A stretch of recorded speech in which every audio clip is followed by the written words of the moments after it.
വർട്ടൈഗോ, dizziness അല്ലെങ്കിൽ നമ്മൾ സാധാരണ ഭാഷയിൽ പറഞ്ഞ തലകറക്കം, തലപ്പാച്ചൽ എന്നൊക്കെ ആൾക്കാർ പറയാറുണ്ട്. അപ്പം ഇതിനെക്കുറിച്ച് കുറേ കാര്യങ്ങൾ പലതരത്തിലുള്ള ചോദ്യങ്ങളൊക്കെ വരാറുണ്ട്. അപ്പം ആദ്യമേ പറയേണ്ട ഒരു കാര്യം എന്ന് വെച്ചാൽ, ഈ വർട്ടൈഗോ ആസ് സച്ച് ഒരു അസുഖമല്ല, അത് അസുഖങ്ങളുടെ ഒരു ലക്ഷണമാണ്. അതായത് നമ്മളിൽ പലതരത്തിലെ അസുഖങ്ങൾ ഉണ്ടാവാം, ആ അസുഖങ്ങളുടെ ഒരു ലക്ഷണം മാത്രമാണ് വർട്ടൈഗോ. വർട്ടൈഗോ എന്ന് പറഞ്ഞാൽ എന്താ നമുക്ക് ഫീൽ ചെയ്യണമെന്ന് ചിലർ പറയാറുണ്ട് അല്ലേ. തല കറങ്ങുന്നു, സ്പിൻ ചെയ്യുന്നു എന്നുള്ളൊരു ഫീലിംഗ്. ചിലർ പറയും നമ്മൾ നിൽക്കുവാണ് നമ്മുടെ ചുറ്റുവട്ടവും കറങ്ങുന്ന ഒരു ഫീലിംഗ്. ചിലപ്പോൾ ഇതൊന്നുമില്ല, ഇരിക്കുന്ന സ്ഥലത്ത് നിന്ന് എഴുന്നേൽക്കുകയാണ്, അല്ലെങ്കിൽ കിടക്കുന്ന പൊസിഷനിൽ നിന്ന് എഴുന്നേറ്റിരിക്കുകയാണ്, അപ്പോൾ പെട്ടെന്ന് ഒരു ബാലൻസ് കിട്ടുന്നില്ല, വീണു പോകുമെന്നുള്ളൊരു തോന്നൽ. ചിലപ്പോൾ നടന്നുകൊണ്ടിരിക്കുമ്പോൾ പെട്ടെന്ന് എന്തോ സംഭവിച്ചു, കാലിനടിയിലുള്ള ഭൂമി പോയി, ഞാൻ വീണു എന്നും പറഞ്ഞ് ചിലപ്പോൾ വീണ് കാണില്ല, ഒരു ഫീലിംഗ് മാത്രം, ചിലപ്പോൾ പ്രത്യക്ഷത്തിൽ വീഴുകയും ചെയ്യും. പലപ്പോഴും വർട്ടൈഗോ ഒരു സബ്ജക്റ്റീവാണ്, അതായത് ഒരു വ്യക്തിക്ക് മാത്രം ഫീൽ ചെയ്യണ കാര്യവും ചില സമയങ്ങളിൽ അത് ഒബ്ജക്റ്റീവായിട്ട് കാണുകയും ചെയ്യാം. ചിലരിങ്ങനെ നിന്ന് തന്നെ തലയൊന്ന് ആടി, ഒരു ബോഡി മൊത്തത്തിൽ ആടി ഷേക്ക് വീഴുന്ന പോലെ വീഴാറുണ്ട്. അപ്പം ഇതിനെയൊക്കെ നമുക്ക് വർട്ടൈഗോ ആയിട്ട് ക്ലാസിഫൈ ചെയ്യാം. ഇത്തരത്തിൽ കാണുന്ന കാര്യങ്ങൾ ആണ് നമ്മൾ വർട്ടൈഗോ അല്ലെങ്കിൽ തലകറക്കം എന്ന് പറയുന്നത്. അപ്പം എത്ര തരത്തിലെ തലകറക്കങ്ങൾ ഉണ്ടെന്നാണ് നമ്മൾ ആദ്യം നോക്കേണ്ടത്. അത് സെൻട്രലും ഉണ്ട്, പെരിഫറലും ഉണ്ട്. സെൻട്രൽ എന്ന് പറയുമ്പോൾ നമ്മുടെ ബോഡിയിലെ CNS, അതായത് നെർവസ് സിസ്റ്റം, അല്ലെങ്കിൽ നമ്മുടെ ബ്രെയിനും നാഡീവ്യൂഹങ്ങളും കൂടെ ചേർന്ന ഒരു സിസ്റ്റം ഉണ്ടല്ലോ, ഈ സിസ്റ്റത്തിൽ എന്തെങ്കിലും ഒരു പ്രശ്നം വന്നാൽ അതിനെയാണ് നമ്മൾ സെൻട്രൽ വർട്ടൈഗോ എന്ന് പറയുക. സെൻട്രൽ നെർവസ് സിസ്റ്റമായിട്ട് ബന്ധപ്പെട്ട് വരുന്ന അസുഖങ്ങൾ കാരണം ഉണ്ടാകുന്ന വർട്ടൈഗോ ആണ് നമ്മൾ സെൻട്രൽ വർട്ടൈഗോയും. പെരിഫറൽ എന്ന് പറയുമ്പോൾ പുറമേ ഉള്ളത്. അപ്പോൾ ഈ പുറമേ ഉള്ളതെന്ന് പറയുമ്പോൾ നമ്മുടെ സെൻസ് ഓർഗൻസ് ആണല്ലോ. വർട്ടൈഗോയിൽ എപ്പോഴും ഒരാളുടെ ഫീലിങ്സ് ആണ്. അപ്പം ചെവി അല്ലെങ്കിൽ കണ്ണ്, ഓക്യുലാർ അല്ലെങ്കിൽ വെസ്റ്റിബുലാർ. അപ്പം കണ്ണുമായിട്ട് ഇതിൽ വരുന്ന എന്തെങ്കിലും, കാഴ്ചയിൽ വരുന്ന ചില പ്രശ്നങ്ങൾ കൊണ്ടോ കേൾവിയിലോ ചെവിക്കുള്ളിൽ ഉണ്ടാവുന്ന ചില പ്രശ്നങ്ങൾ കൊണ്ടോ ഉണ്ടാവുന്ന തലകറക്കത്തെയാണ് നമ്മൾ പെരിഫറൽ വർട്ടൈഗോ എന്ന് പറയുക. അപ്പോൾ വർട്ടൈഗോ ഈ രണ്ട് തരത്തിലുണ്ട്. ഇതിനുള്ള കോസസ് എന്തൊക്കെയാണ്? അപ്പോൾ വർട്ടൈഗോയ്ക്കുള്ള ഒരു പ്രൈം കോസ്, ഒരാൾ തല കറങ്ങിയ ഉടനെ ആദ്യം നമ്മൾ എന്താ ചെയ്യുക? ഏത് ക്ലിനിക്കിലോ ഹോസ്പിറ്റലിലോ പോയി ആദ്യം ചെയ്യണം, നമ്മൾ അവരുടെ ബ്ലഡ് പ്രഷർ നോക്കും അല്ലേ. അപ്പം BP, ഒരു ബ്ലഡ് പ്രഷർ ഒരു മെയിൻ ഫാക്ടറാണ് വർട്ടൈഗോ വരാനായിട്ട്. പിന്നെ വർട്ടൈഗോക്കുള്ളൊരു കാരണം എപ്പിലെപ്സി, അല്ലെങ്കിൽ ഈ സീഷറൽ അറ്റാക്സ്, അല്ലെങ്കിൽ ജന്നി പോലെ വരിക, കോട്ട് വരിക എന്നൊക്കെ പറയില്ലേ.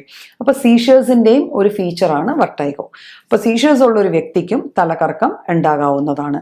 പിന്നെ ഒരു ഹെഡ് ഇഞ്ചുറി ഉണ്ടായി, ഒരു നമ്മളറിയാതെ ഒരു സമയത്ത് നടക്കുന്ന സമയത്ത് എവിടെയെങ്കിലും വീണു, അല്ലെങ്കിൽ റോഡിൽ വണ്ടിയിൽ ഓടിപ്പോണ സമയത്ത് വീണു, ഒരു ഹെഡ് ഇഞ്ചുറി ഉണ്ടായി, പുറമേ ഒന്നും കണ്ടില്ല, പ്രത്യക്ഷത്തിലൊന്നും കണ്ടില്ല, പക്ഷെ അത് കഴിഞ്ഞ് ആള് പെട്ടെന്ന് തലകറക്കം കാണിക്കുന്നു. അപ്പോൾ അതിൻ്റെ അർത്ഥം അവിടെ ഒരു ബ്രെയിനിലോ എന്തെങ്കിലും ഒരു ലീഷനോ എന്തെങ്കിലും ഉണ്ടായി കാണാൻ സാധ്യതയുണ്ട്. അപ്പോൾ അങ്ങനെ ഹെഡ് ഇഞ്ചുറി അല്ലെങ്കിൽ ഒരു RTA, റോഡ് ട്രാഫിക് ആക്സിഡൻസിലോ അങ്ങനെയുള്ള കണ്ടീഷൻസിൽ നമുക്ക് അത് വർട്ടൈഗോയിലേക്ക് നമ്മളെ ലീഡ് ചെയ്യാം. ഇതുകൂടാതെ ചില ഇൻഫെക്ഷൻസ് വന്നു കഴിഞ്ഞാൽ, അതായത് ഈ എൻകെഫലൈറ്റിസ് പോലത്തെ ഇൻഫെക്ഷൻസ്, ബ്രെയിൻ ഇൻവോൾവ് ചെയ്യുന്ന തരത്തിലുള്ള ഇൻഫെക്ഷൻസ് വന്നു കഴിഞ്ഞാൽ ആ ഇൻഫെക്ഷൻസ് മാറിപ്പോയാലും നമുക്ക് വർട്ടൈഗോ ഉണ്ടാവാം.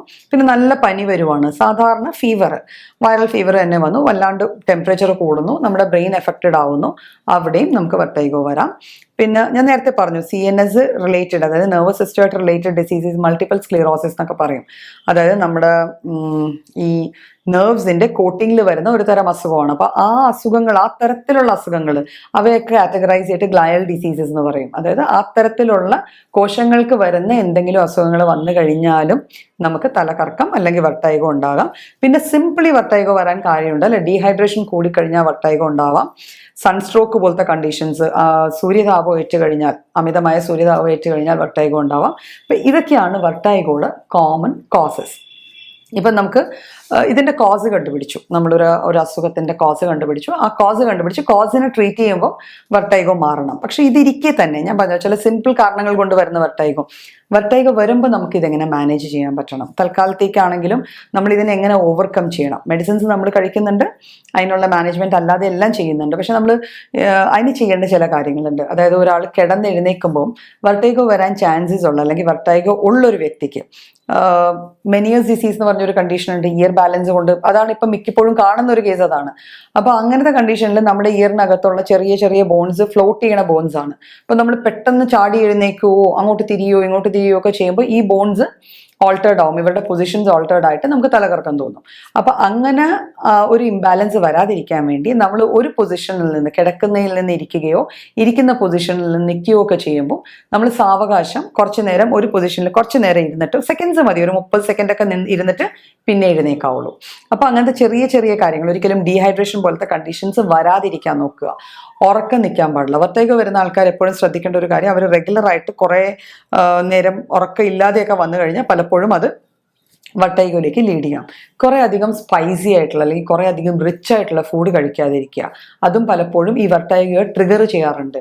കെഫീൻ എന്ന് വെച്ചാൽ കോഫി, ചോക്ലേറ്റ്സ്, കേക്ക്സ്, ഇങ്ങനത്തെ സാധനങ്ങളൊക്കെ കുറേ അധികം ചേർന്ന സാധനങ്ങൾ കഴിച്ചാൽ, ഇങ്ങനത്തെ റിച്ച് ഫുഡ് കഴിച്ചു കഴിഞ്ഞാലും വർട്ടൈഗോ ഉള്ള ഒരാളുടെ വർട്ടൈഗോ ട്രിഗർ അപ്പ് ചെയ്യാറുണ്ട്. ആൽക്കഹോൾ പ്രത്യേകിച്ചും, ആൽക്കഹോൾ ചേർന്ന് ഏത് സാധനം കഴിച്ചാലും അത് എത്ര മൈൽഡ് ആണെങ്കിലും പലപ്പോഴും അത് വർട്ടൈഗോ ട്രിഗർ ചെയ്യാറുണ്ട്. അപ്പോൾ വർട്ടൈഗോ ഉള്ള വ്യക്തികൾ ഈ വക സാധനങ്ങൾ, ഈ വക കാര്യങ്ങൾ പ്രത്യേകം ശ്രദ്ധിക്കണം, ഈ വക കാര്യങ്ങൾ ചെയ്യാണ്ടിരിക്കുക. പിന്നെ നമുക്ക് ചെറിയ ചെറിയ എക്സസൈസസ് അല്ലേ, മെഡിറ്റേഷൻ, യോഗ, പിന്നെ ചെറിയ എക്സസൈസസ് ഉണ്ട്. ലൈക്ക് നമ്മളൊരു ബെഡിൽ ഇരിക്കുക, ഇരുന്നിട്ട് ഒരു സൈഡിലേക്ക് ചെറിയ, വർട്ടൈഗോ സ്ഥിരം വരുന്ന ആൾക്കാർക്ക് ചെയ്യാൻ പറ്റുന്ന ഒരു സിമ്പിൾ എക്സസൈസ് ആണ്. ഇരുന്നിട്ട് സിമ്പിൾ മാനുവർ, ഇരുന്നിട്ട് നമ്മൾ ഒരു സൈഡിലേക്ക് ചരിയുക, ചരിഞ്ഞ് കിടന്നു കഴിഞ്ഞിട്ട് കഴുത്ത്, തല മാത്രം നമ്മുടെ സീലിംഗിലേക്ക് നോക്കുക, എന്നിട്ട് അതേ പൊസിഷനിൽ പൊങ്ങി വരിക, വീണ്ടും അത് മറ്റേ സൈഡിലേക്ക് റിപ്പീറ്റ് ചെയ്യുക. അപ്പോൾ ഇത്തരത്തിലുള്ള ചെറിയ ചെറിയ എക്സസൈസസ് ഉണ്ട്. ഇവയെല്ലാം നമ്മൾ റെഗുലർലി ചെയ്തു കഴിഞ്ഞാൽ നമുക്ക് എന്താണോ നമ്മുടെ സിസ്റ്റമിക് ഡിസീസ്, അതിന് നമ്മൾ ട്രീറ്റ്മെൻറ്റ് എടുക്കുന്നുണ്ടായിരിക്കാം. പക്ഷേ ഈ വട്ടൈഗോയുടെ അറ്റാക്സ് നമുക്ക് മൈൽഡ് ആക്കാനും അതിൻ്റെ കാഠിന്യം കുറയ്ക്കാനും, അതുകൊണ്ടൊരു ഫർദർ ഒരു കോംപ്ലിക്കേഷൻ, ഇപ്പോൾ വട്ടൈഗോയുടെ കോംപ്ലിക്കേഷൻ എന്താണെന്ന് വെച്ചാൽ, നമുക്ക് തലകറക്കം വരുമ്പോൾ നമ്മളുടെ ഒരു ധാരണയാണ് നമ്മളിത് പാസ് ചെയ്ത് പോകുമെന്ന്. അപ്പോൾ നമ്മൾ പലപ്പോഴും അവിടെ ഇവിടെയും പിടിച്ച് നടക്കാനൊക്കെ നോക്കും. അങ്ങനെയൊക്കെ ചെയ്താൽ ചിലപ്പോൾ താഴെ വീണ് ഇഞ്ചുറീസ് ഉണ്ടാവും. അപ്പോൾ അതൊന്നും ചെയ്യുക, അങ്ങനെ അത്രയും ഒരു സിവിയറിറ്റി വരാതിരിക്കാൻ വേണ്ടി ചെറിയ ചെറിയ എക്സസൈസസ്, മെഡിറ്റേഷൻ, യോഗ, സിമ്പിൾ ആയിട്ടുള്ള ഫുഡ്, കുറച്ചുകൂടെ ന്യൂട്രീഷ്യസ് ആയിട്ടുള്ള വെജിറ്റബിൾസ്, ഫ്രൂട്ട്സ് എല്ലാം അടങ്ങുന്ന ടൈപ്പ് ഓഫ് ഫുഡ് കഴിക്കുക, കുറേ അധികം ഫ്ലൂയിഡ്സ്, വാട്ടർ പ്ലസ് ഫ്രഷ് ജ്യൂസസോ അങ്ങനത്തെ ഫ്ലൂയിഡ്സ് എല്ലാം നമ്മൾ കഴിക്കുക. കറക്റ്റ് ആപ്റ്റായിട്ട് ഒരു 7 to 8 മണിക്കൂർ വല്ല ഉറക്കം അത് കൃത്യമായിട്ട് കിട്ടുക. പിന്നെ ഓപ്പൺ എയറിലുള്ള ഒരു 15 to 30 മിനിറ്റ്സ് എക്സസൈസസും കൂടെ ചെയ്ത് കഴിഞ്ഞാൽ നമുക്ക് ഈ വട്ടൈഗോ എന്നുള്ളൊരു കണ്ടീഷൻ്റെ സിവിയറിറ്റി മാന്യമായിട്ട് കുറയ്ക്കാം. പ്രൊവൈഡഡ് നമ്മുടെ അതിൻ്റെ അണ്ടർലൈൻ കോസ് എന്താണോ അത് നമ്മൾ മെഡിക്കലി മാനേജ് ചെയ്യുന്നുണ്ട്, മരുന്ന് കഴിച്ച് മാനേജ് ചെയ്യുകയും കൂടെ ചെയ്യണം.